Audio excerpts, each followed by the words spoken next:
Back to my channel. എല്ലാവരും സുഖമായിട്ടിരിക്കുന്നു എന്ന് വിശ്വസിക്കുന്നു. അപ്പോൾ ഇന്ന് ഞാൻ വന്നിരിക്കുന്നത് ഡേറ്റ്സ് ടാമറിൻ ചട്നിയുമായിട്ടാണ്. ഇതൊരു മൾട്ടി പർപ്പസ് ചട്നിയാണ് കേട്ടോ. പലതിനും നമുക്ക് സൈഡ് ഡിഷായിട്ട് ഉപയോഗിക്കാൻ പറ്റുന്ന ഒരു ചട്നിയാണ്. അപ്പോൾ അതെങ്ങനെയാണ് ചെയ്യുന്നത് നമുക്കൊന്ന് കണ്ടു നോക്കാം. അപ്പോൾ ഇതുണ്ടാക്കാൻ മെയിനായിട്ട് വേണ്ടത് ഈന്തപ്പഴവും പുളിയുമാണ്. അപ്പോൾ ഞാനിവിടെ എടുത്തിരിക്കുന്ന 1 കപ്പ് ഈന്തപ്പഴവും 1/2 കപ്പ് പുളിയുമാണ്. പുളിയുടെ അളവ് നിങ്ങളുടെ ടേസ്റ്റ് അനുസരിച്ച് മാറ്റാവുന്നതാണ്. അപ്പോൾ ആദ്യം തന്നെ നമുക്ക് ഈന്തപ്പഴവും പുളിയും കൂടി ഒന്ന് കുക്ക് ചെയ്തെടുക്കണം. അതിനായിട്ട് ഞാനിവിടെ ഈന്തപ്പഴം കുരു കളഞ്ഞ് ചീനിച്ചട്ടിയിലേക്ക് ഇട്ടിട്ടുണ്ട്. അതിലേക്ക് ഞാൻ പുളിയുടെ പേസ്റ്റാണ് ചേർക്കുന്നത്.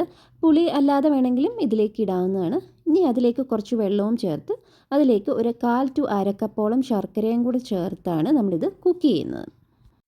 അപ്പോൾ ആദ്യം ഒന്ന് ഹൈ ഫ്ലെയിമിൽ വെച്ച് ഒന്ന് തിളയൊക്കെ വന്നു കഴിയുമ്പോഴത്തേനും നമുക്ക് ലോ ഫ്ലെയിമിലേക്കാക്കി ഇത് അടച്ച് വെച്ച് കുറച്ച് നേരം കുക്ക് ചെയ്യാം. അപ്പോൾ ഇപ്പോൾ ഒരു 5 മിനിറ്റൊക്കെ കഴിഞ്ഞപ്പോൾ തന്നെ ഈന്തപ്പഴവും പുളിയും കൂടെ നന്നായിട്ട് സോഫ്റ്റായിട്ട് ഇങ്ങനെ കുക്കായി കിട്ടിയിട്ടുണ്ട്. ഈ ഒരു പരുവത്തിലാകുമ്പോഴത്തേനും നമുക്ക് ഇനി ഇതിലേക്ക് ഒരു 1/2 ടീസ്പൂൺ മുളക് പൊടി, ഒരു 1/2 ടീസ്പൂൺ ജീരകപ്പൊടി, ഒരു 1/4 to 1/2 ടീസ്പൂൺ ചാറ്റ് മസാല, പിന്നെ ആവശ്യത്തിനുള്ള ഉപ്പും ചേർത്ത് നന്നായിട്ടൊന്ന് ഇളക്കി കൊടുക്കുക.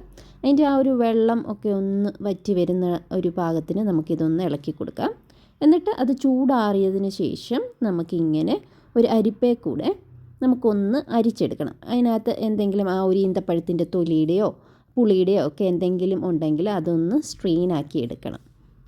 അപ്പോൾ അത്രയേ ഉള്ളൂ ഡേറ്റ്സ് ടാമറിൻ ചട്നി. അപ്പോൾ ഈ അരിച്ചെടുത്ത ചട്നി നമുക്കിങ്ങനെ ഒരു എയർ ടൈറ്റ് ആയിട്ടുള്ള ഒരു പാത്രത്തിൽ ഫ്രിഡ്ജിൽ സൂക്ഷിക്കാവുന്നതാണ്.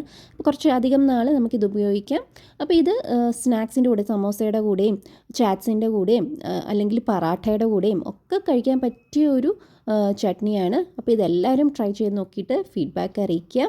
അപ്പോൾ റമദാൻ മാസമൊക്കെയാണ്. അപ്പോൾ ഇഫ്താർ സ്നാക്സിൻ്റെ കൂടെയൊക്കെ ഇതൊന്ന് ട്രൈ ചെയ്ത് നോക്കിയിട്ട് ഫീഡ്ബാക്ക് അറിയിക്കുക. അപ്പോൾ ഈ ഒരു വീഡിയോ ഇഷ്ടമായിട്ടുണ്ടെങ്കിൽ ഒന്ന് ലൈക്ക് ചെയ്യുക, ഷെയർ ചെയ്യുക, ചാനലൊന്ന് സബ്സ്ക്രൈബ് ചെയ്യുക. അപ്പോൾ നമുക്കിനി അടുത്ത വീഡിയോയിലൂടെ കാണാം. അതുവരേക്കും ബൈ ബൈ. Thank you.